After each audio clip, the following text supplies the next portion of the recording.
toutes et à tous, l'année 2011 se termine et nous allons vous proposer un récapitulatif des grands événements qui ont marqué cette année un petit peu folle. On va commencer par Tata Steel à Vikenzi aux Pays-Bas qui s'est déroulé au mois de janvier et qui a vu la consécration de l'américain Hikaru Nakamura qui réalise peut-être sa meilleure performance de tous les temps avec 9 points sur 13, 2880 elo de performance. L'accro à Twitter a devancé Anand et Carlsen. Overall, I think it was probably my best performance so far. Dans le tournoi B, c'est Luke McShane en compagnie de David Navarra qui s'invite dans le tournoi A version 2012. Enfin, dans le tournoi C, l'Italien Daniele Vocaturo gagne sa place pour le tournoi B.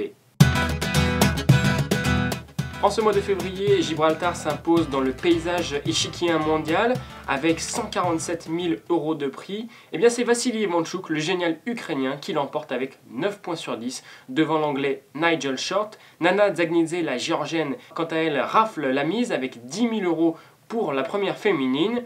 Dès la fin de ce tournoi, Judith Polgar annonce la participation pour le tournoi 2012. En Russie, à Moscou, c'est le Vietnamien Iliem Le Quang qui réalise l'exploit de remporter pour la deuxième année consécutive le tournoi Aeroflot. Enfin, c'est la fin d'une époque pour le Chess Classic à Mainz puisque Hans-Walter Schmidt, l'organisateur, annonce qu'il n'y aura pas d'édition lors de cet été. Il y a également l'annulation de Linares et Sofia qui marque la fin d'une époque avec cette nouvelle crise. Pendant ce temps, entre Madrid et Valence, Anand et Karpov annule à 300 km/h pour l'inauguration d'un nouveau TGV. Et enfin, en France, Étienne Bacrot est sacré champion de Blitz 2011.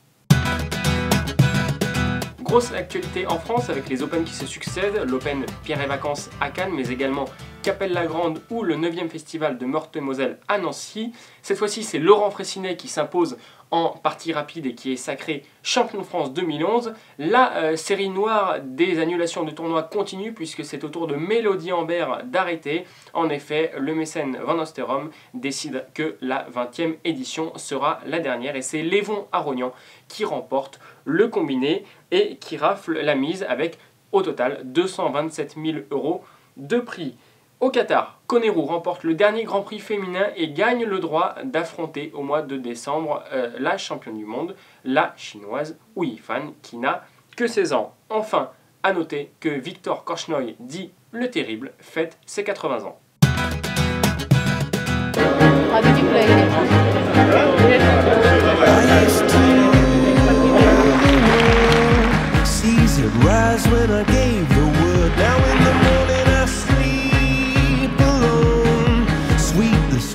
La France devenue centre de la planète échiquienne lors de ce mois d'avril puisque à Aix-les-Bains nous avons les championnats d'Europe individuels et c'est la surprise puisque c'est le russe Potkin qui l'emporte avec 8 points et demi sur 11. Le premier français à se qualifier pour la Coupe du Monde est Sébastien Feller, alors au cœur de la polémique.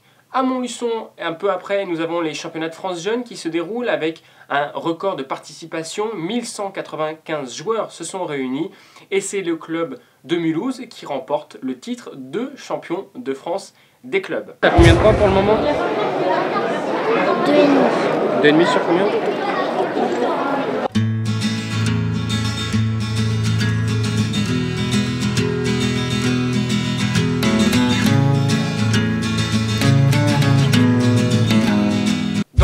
C'est le chinois Ding Liren qui est sacré champion de Chine avec 9 points sur 11 et à l'autre bout de la planète, eh bien c'est Gata Kamsky qui rafle la mise en remportant le championnat des États-Unis.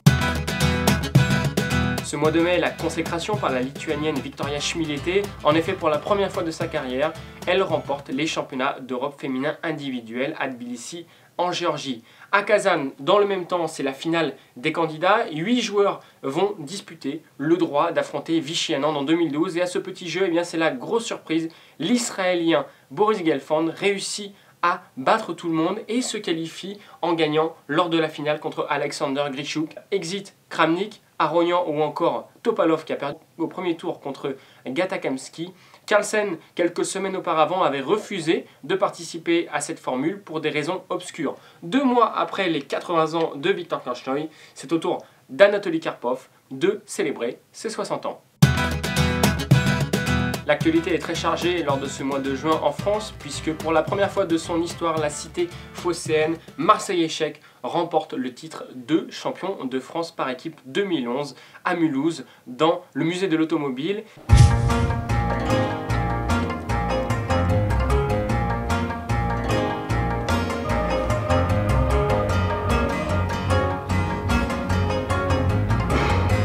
Et c'est Evry Grand Rock en parallèle qui réalise le doublé Coupe de France et Top 12 féminin, qui est également une grande première.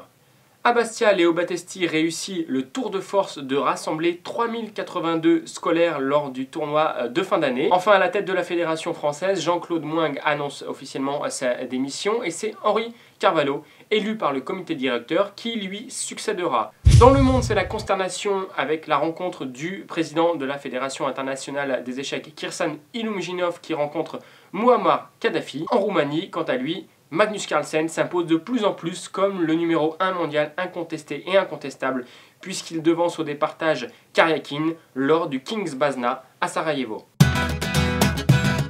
Lors de ce mois de juillet, c'est la saison des Open, bien évidemment. On va retenir celui qui s'est déroulé à Marrakech. L'organisation était parfaite et chaque excursion a réussi un grand coup grâce à l'Arbi Wari qui a décidé de continuer son tournoi malgré l'attentat sur la grande place de Djema El Fna. Enfin, sur la planète échiquienne, Guiri est sacré champion des Pays-Bas, tandis que l'Arménie décroche le titre de championne du monde par équipe, devançant la Chine et l'Ukraine. Exit du podium la Russie malgré toutes ses stars. La question qui se pose, c'est est-ce que la Russie va réussir un jour à gagner un grand titre?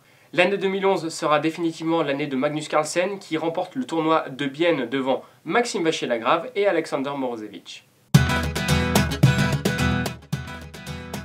À Caen, Maxime Vachier-Lagrave est sacré champion de France individuel. Lors de la dernière ronde, Étienne Bacrot pouvait également ravir ce titre, mais le Français n'a pu faire que match nul. Ses nerfs ont lâché en Zainot. Un gros bonus, mais bon, la façon dont il s'est déroulé est tellement bizarre.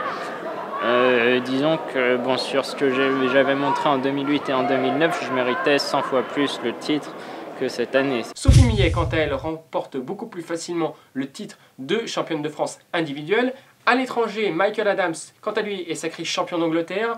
L'Anglais bat son rival de tous les temps dans le Blitz Armageddon. Nigel Short termine donc seul à la deuxième place. Lors du championnat du monde junior, c'est le Polonais Dariusz Swier qui remporte le titre chez les hommes et Daisy Cory du Pérou qui l'emporte chez les femmes. Enfin, le premier Grand Prix FIDE féminin saison 2 a débuté et c'est la championne du monde en titre Hou Yifan qui l'emporte devant Katerina Lano et Anna Muzychuk.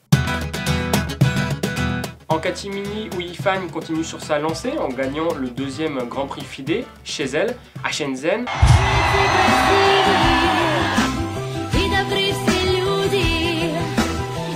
Enfin, l'événement marquant de ce mois de septembre, c'est bien sûr la Coupe du Monde individuelle masculine qui est remportée par Peter Svidler qui signe là son meilleur résultat de sa carrière.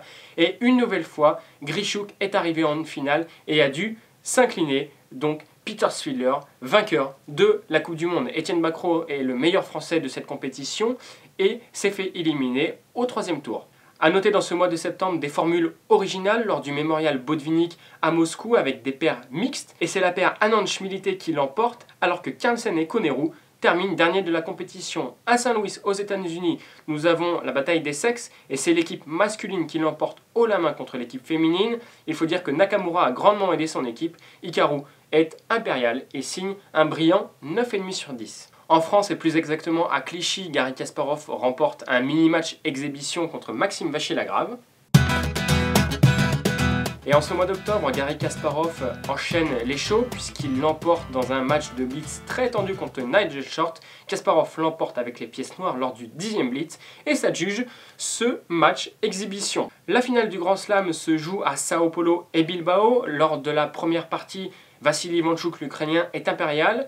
L'Ukrainien se fait agresser avec sa femme lors du transit de retour et peut-être un peu perturbé. Il se fait rattraper in extremis par Magnus Carlsen. Bien sûr, le Norvégien rattrape Ivanchuk et lors du blitz de départage qui les oppose, eh bien, le Norvégien est impérial et donc s'impose une nouvelle fois dans un tournoi fermé. Ce mois de novembre est capital pour Humpy Koneru, l'Indienne, puisqu'elle affronte Hou Yifan. La Chinoise se montre intraitable et gagne 5,5, 2,5 en seulement 8 parties, alors que le match était prévu en 10 parties. La championne du monde conserve donc son titre à seulement 17 ans. Dans ce mois de novembre, nous avons les championnats d'Europe par équipe. Excellent résultat des féminines françaises qui accrochent l'Ukraine à la dernière ronde et terminent 5e. En revanche, l'équipe masculine française n'a pas eu un bon tirage lors des dernières rondes et se classe 19e. L'Allemagne, quant à elle, frappe un grand coup et est sacrée championne d'Europe devant l'Azerbaïdjan à la 2e place. C'est la première fois de son histoire que l'Allemagne réussit ce tour de force. Magnus Carlsen, quant à lui, poursuit son année assez fantastique et s'impose lors du Memorial Tal à Moscou. Le Français Okotnik succède à Anatoly Weiser et est sacré champion du monde vétéran. Enfin, EuropeCheck continue ses innovations puisque la zone de jeu Simple Chess était accessible sur iPad et iPhone. Elle l'est maintenant également sur tous les téléphones Android. La dernière innovation des sites EuropeCheck est la mise en place d'une boutique en ligne. À Londres, dans le même temps, Vladimir Kramnik signe un grand retour en gagnant devant Carlsen et Nakamura. Vishy Anand termine très loin et donc signale à tous les journalistes qu'il a effectué une année catastrophique. Lors des Mind Games, Maxime Vachier-Lagrave signe un excellent parcours en remportant le tournoi de Blitz et en terminant deuxième derrière Zoltan Almazy à l'aveugle. Voici pour le récapitulatif de cette année 2011 chargée en émotions. Toute l'équipe d'EuropeCheck se joint à moi pour vous souhaiter de bonnes fêtes. Rendez-vous début 2012 pour d'autres tournois. A très bientôt.